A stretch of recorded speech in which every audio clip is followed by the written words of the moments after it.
I'm Jane Rudolph.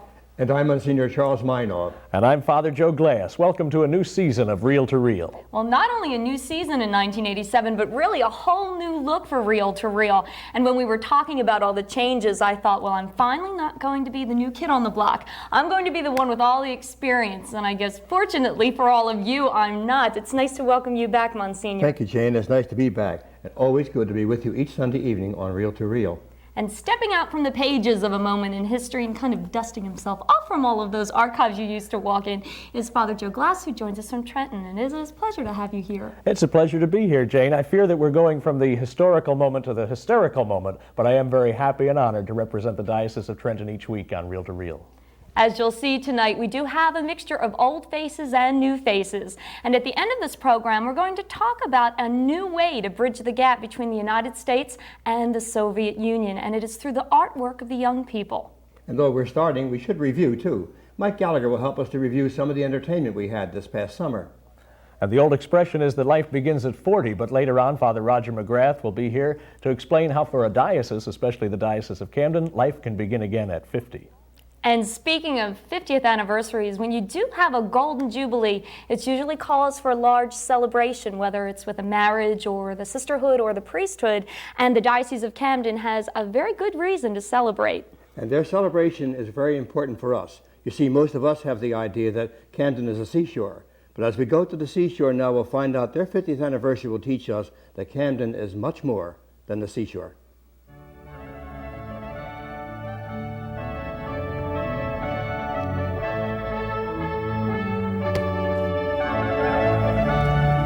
This year, the Diocese of Camden, New Jersey is celebrating its 50th anniversary.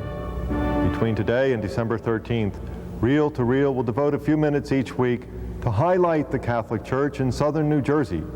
We'll be taking a look at the people, places, and events that have helped build a proud 50 years of history, beginning tonight with the birth of the diocese.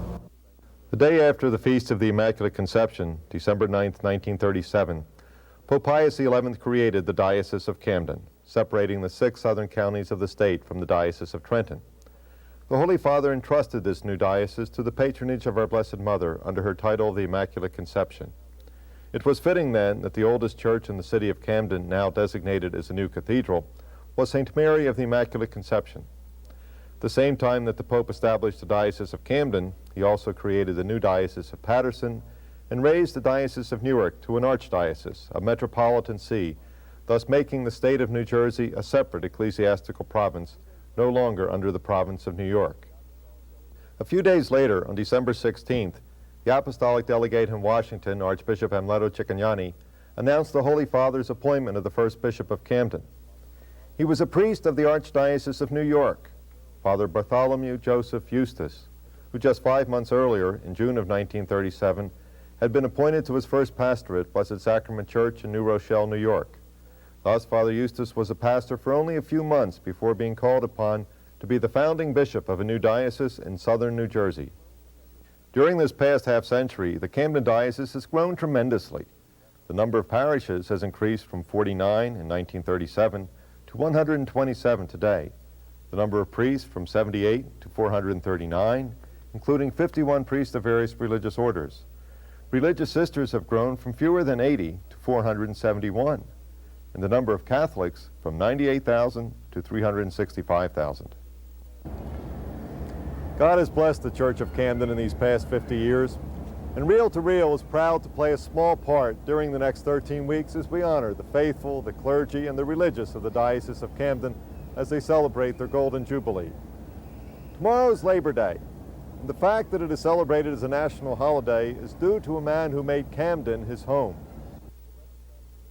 Students of the labor movement in this country will recognize the name of Peter J. McGuire, the founder of the Brotherhood of Carpenters and one of the founders of the American Federation of Labor.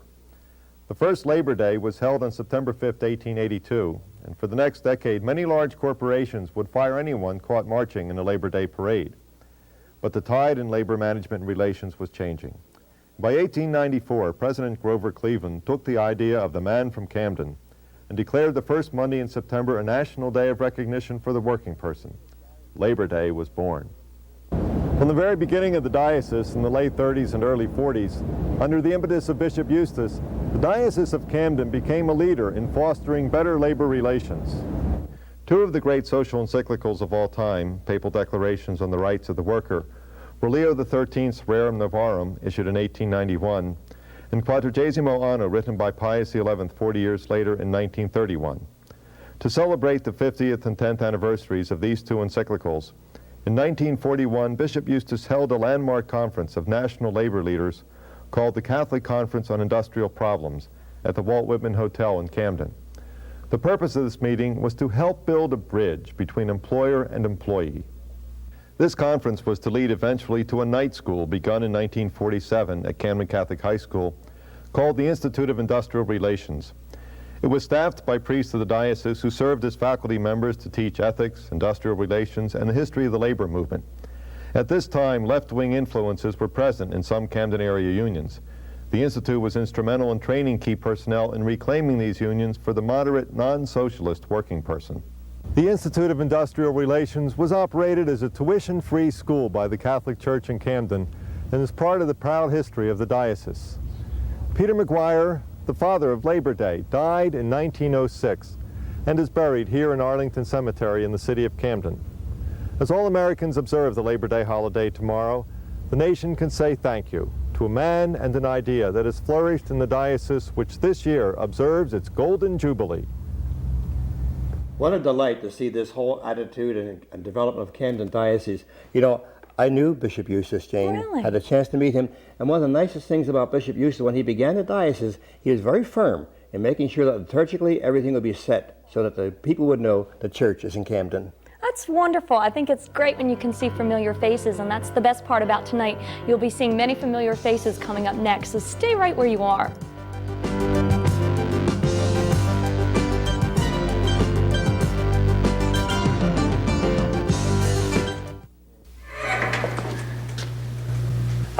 Excuse me. I want to give blood.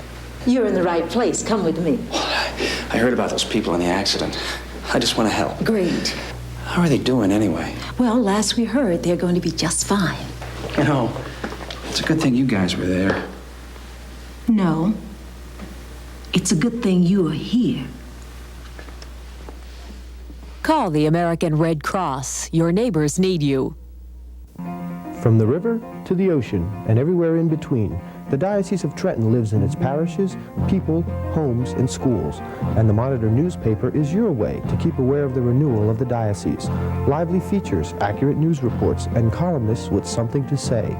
Read the Monitor to find out what's happening in your church, from around the world, throughout the diocese, in your parish, from the ocean to the river. To subscribe, call area code 609-586-7400.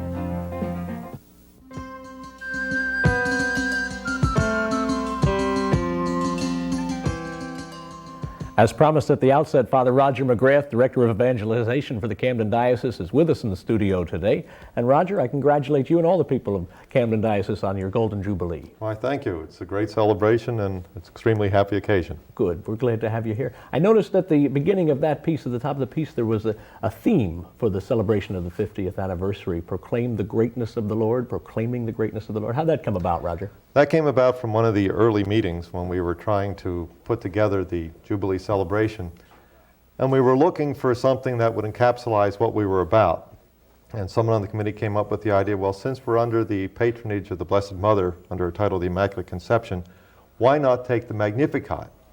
And seeing that as a prayer of praise and thanks to God, to just assume that as our stance and proclaim God's greatness for what's happened over the last 50 years. Well, lifting it right out of Scripture. My That soul is correct. proclaims the greatness of the Lord. Right? And I saw the logo there designed. How do you come up with these things for a diocese? Is that your work, Roger? No, that's not my work. We had some artists who were able to do that. What we had done was we had a contest. A couple of artists submitted initial sketches.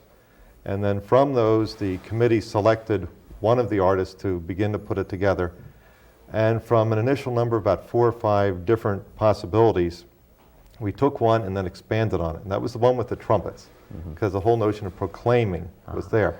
And then brought in from the coat of arms of the diocese that elephant's head with the cross. And what's interesting about that, it goes back to the Earl of Camden. That's from his coat of arms. And it was for him that the city was named. He was a Lord Chancellor in England. and actually was asked to resign his post there because he said the Stamp Act was taxation without representation. And that's a refrain that was taken up over here on this side of the shore. Huh? Wonderful. It's great. Now, I know that there have been lots of activities that have already gone on as part of the Golden Jubilee, the 50th anniversary. What are some upcoming events, Roger? What are some things people can look for? The upcoming ones would include next week on Sunday, there'll be a Mass for the Black community at the Immaculate Conception Cathedral in Camden. Later that week, there's going to be a theological lecture at Transfiguration Parish in West Collingswood. Father Carl Peter from the Catholic University of America will be delivering that. He is former dean down there, having served 2 terms, and past president of the Catholic Theological Society of America. Right. So I think that promises to be quite good. Yeah, there are some great things planned. Tell me, from your perspective as Director of Evangelization, what impact, what effect do you want this anniversary celebration to have on the average person, the average parishioner in the pew, or perhaps the average person not in the pew? Huh? Very simply, for the Catholics to be proud of their faith, of being Catholic, we feel something very much to be proud of. And for other people simply to rejoice with us for the goodness that we've experienced over the past 50 years and look forward to that increasing over the next 50 and beyond. All right.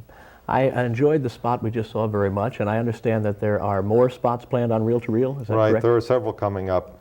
Father Harry Jordan from Pius X Parish in Cherry Hill did research on a lot of the different historical vignettes that have happened in the history of the diocese. And in fact, he wrote the research up so well that it became the basis for the script. And you are encouraging parishes, I understand, to collect their own history. Is that correct? Right, to collect their own history and to set out their own memorabilia centers. The diocese will have one, but we want each parish to have one as well, to create a pride in themselves as the Catholic Church in South Jersey and for what they have done. All right.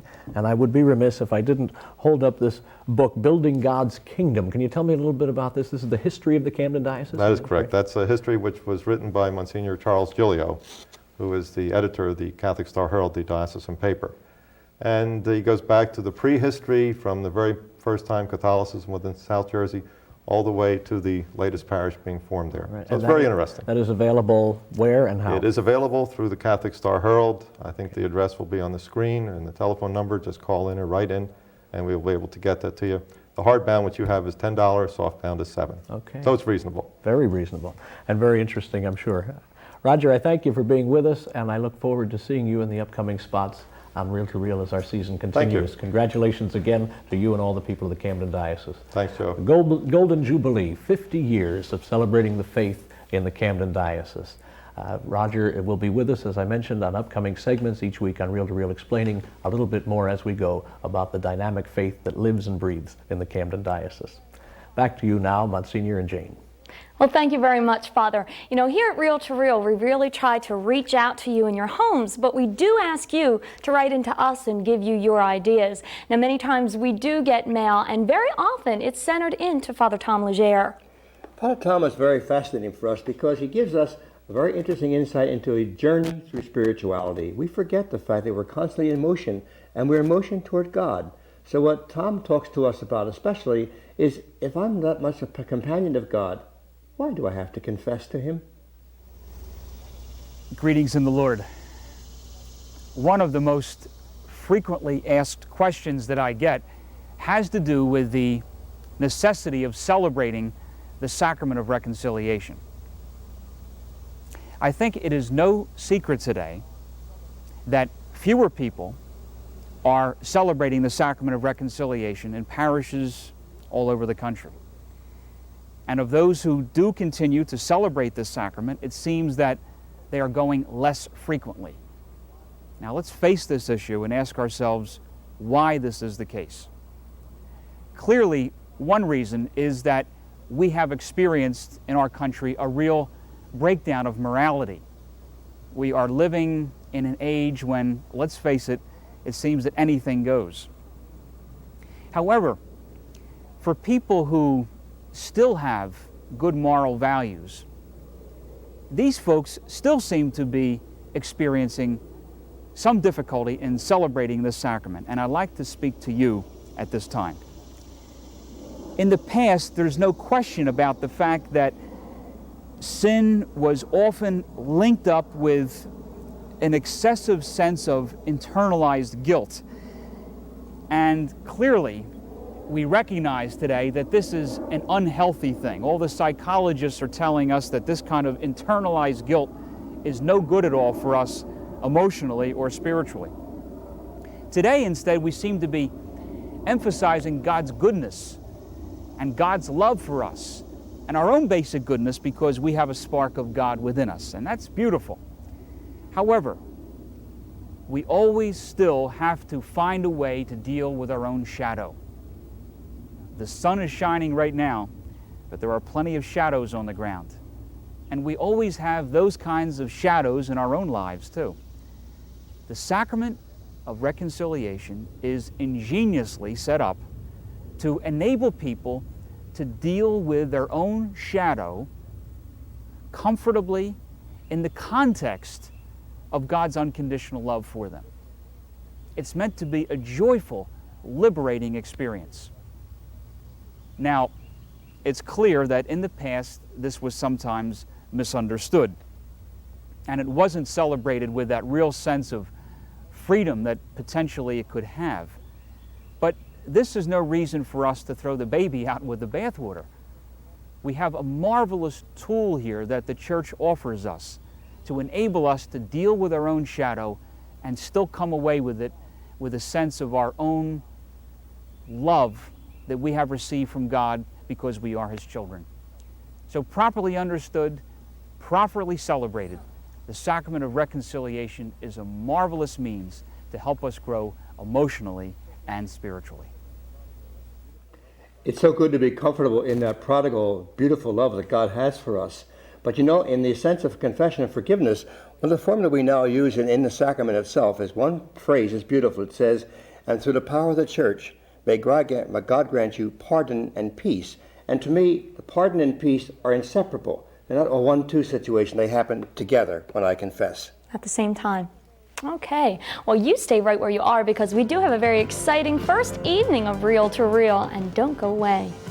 Please put down your weapon. You have 20 seconds to comply.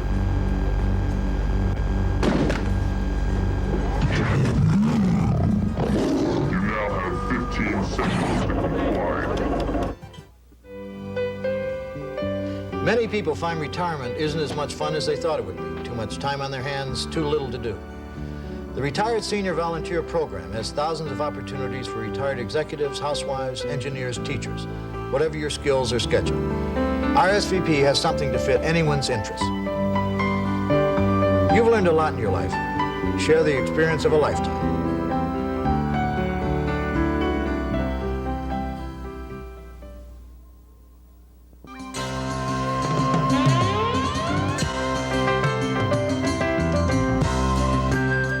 We welcome your comments and suggestions and encourage you to write to us at Reel to Reel, 222 North 17th Street, Room 907, Philadelphia, Pennsylvania, 19103, or call us during regular business hours at 215-668-9842.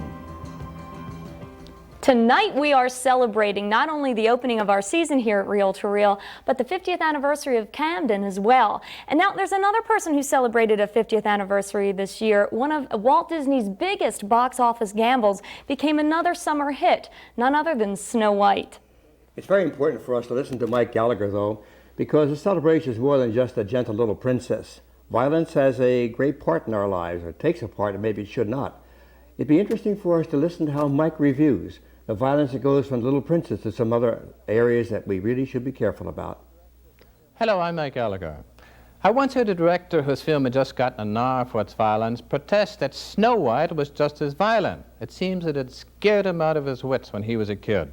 Now, Snow White is scary, no doubt about that, especially the famous transformation of Queen into witch. There's no easy answer to the question of violence in movies. You really can't make up a good story that doesn't have a villain of some sort, and if you have a villain, there's no avoiding violence or the threat of violence. All art, after all, must be an interpretation of reality, and these things, like it or not, loom very large in reality. Take, for example, 3 other films that, along with Snow White and its 50th anniversary re-release, were big hits this past summer. Platoon, RoboCop, and The Untouchables.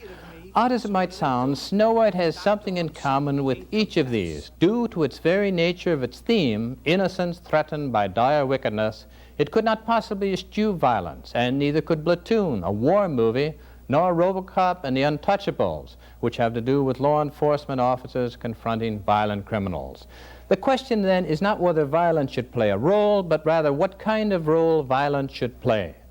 Though there is violence and fear of violence in Snow White, it's not about violence and fear. It's about goodness and the triumph of goodness. And while the threat of evil and the eventual defeat are presented vividly enough, the story doesn't dwell on these elements. They are put into perspective. And so, despite the director's protests, they're not likely to frighten most children unduly. The same, in a different manner and degree, goes for Platoon.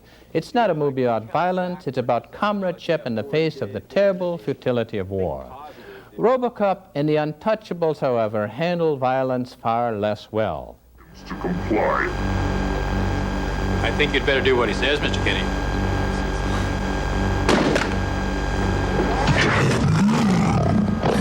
You now have 15 seconds to comply. You are in direct violation of Penal Code 113, Section 9. You now have 5 seconds to comply. 4, 3, 2, 1. I am now authorizing physical force. Both films yield to the temptation to exploit violence. Thus they become not films with violence, but films about violence, much like such outright trash as Halloween, Friday the 13th, and Nightmare on Elm Street. So I don't think we should worry about Snow White. Some violence, given the right perspective, has a role to play, not only in the entertainment of our children, but also in their education. I'm Mike Gallagher for Arts Review.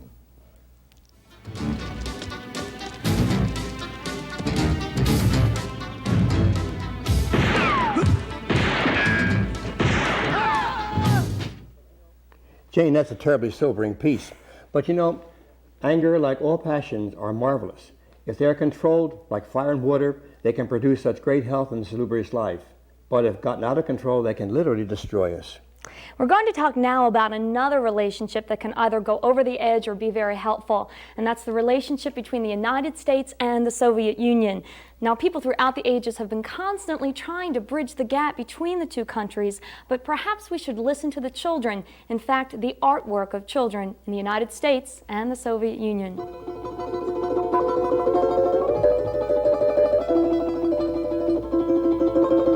Many Americans have a limited understanding of life in Russia, and many people in the Soviet Union are curious about the true culture of Americans. In an attempt to bridge the gap between the two nations, citizens of Minneapolis, Minnesota initiated a program called Connect, committing themselves to discover constructive ways for Soviets and Americans to relate to one another. One aspect of Connect is an art exchange program. Artwork of young Americans was sent to the Soviet Union, and in return, the Soviets sent artwork from their young people to America. One stop on the American tour of this exhibit was in Louisville, Kentucky. Judy Schroeder of Louisville's Peace Education Program coordinated the exhibit. Last year, Louisville sent 7 pieces of artwork to the Soviet Union via Connect. Art pieces that showed the kids' daily life, a babysitting job, with a young girl sticking out her tongue at the camera. A beautiful shot of a group of teenagers from hip down, all of them in blue jeans and tennis sneakers. A great shot, I thought, that should say something important about American culture and young people.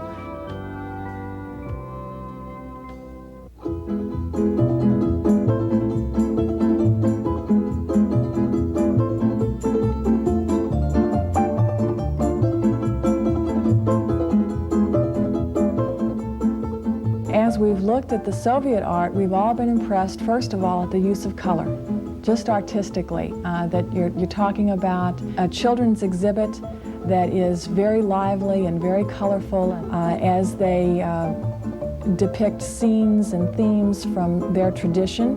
There's a lot of traditional pictures of grandparents and, of course, daily living kinds of scenes. A couple of men sitting playing cards and workers and children at play, something that our kids relate to immediately. Then a couple of others I think are real important for us to look at with the peace overtures that are coming from their young people. a little girl holding a bouquet of flowers in an old bombshell, and a little girl writing on a chalkboard that we need peace. Many students and faculty came to observe the exhibit. One was a high school Russian language class that found the art exchange most rewarding. I believe that this exchange, this art exhibit, does have a definite value. It lets America really understand how Soviet youth is being brought up, and it makes people my age understand better who we're going to be dealing with in terms of international affairs when we do, become mature finally. Anna Sood, a native of the Soviet Union, now lives in Louisville and teaches the Russian language. I love it myself, first of all. I love it. It makes me homesick for a minute or two. And I guess it's very valuable for first of all, for my American students, in Russian class. It will help them to understand better the country. That's what they want. Through the simple exchange of artwork between the youth of two powerful nations, adults and children alike can see the lifestyles and culture of unknown lands, a valuable means of bridging the gap between American and Soviet understanding. Well, I think the best we can hope for is that as we look at each other's lives, we'll understand how important it is to protect our lives. That we understand that we're not just talking about anonymous enemies, but that we're talking about families and children who have the same hopes for their lives that our children have, that they do much of the same things, that they enjoy nature the way we enjoy nature, and that all of that is precious and important to protect.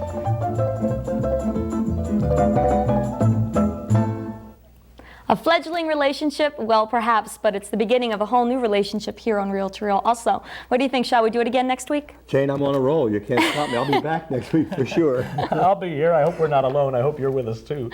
You should join us because we're going to meet Freedom's Foundation most really famous volunteer, Sister Maria Veronica, and that's going to be in honor of the Constitutional Birthday. And the Constitutional Birthday speaks of the United States and the colonies being open to those who need help. We have a special piece for you about the Sisters of the Holy Redeemer and their hospice for founding women. Mm-hmm. And we've got more on Camden's 50th anniversary. And also, a fellow that I'm interested in talking to, my big trip is to go to a Phillies game with Monsignor. But next week I'll be talking with a man who gets to travel with the Pope during his visit to America. We'll be talking with him next week in the interview. Well, now that we're a team, I think I have to go to the Phillies games too, okay? Okay, that's a deal. You're right. Okay, until next time, please take care. Goodbye.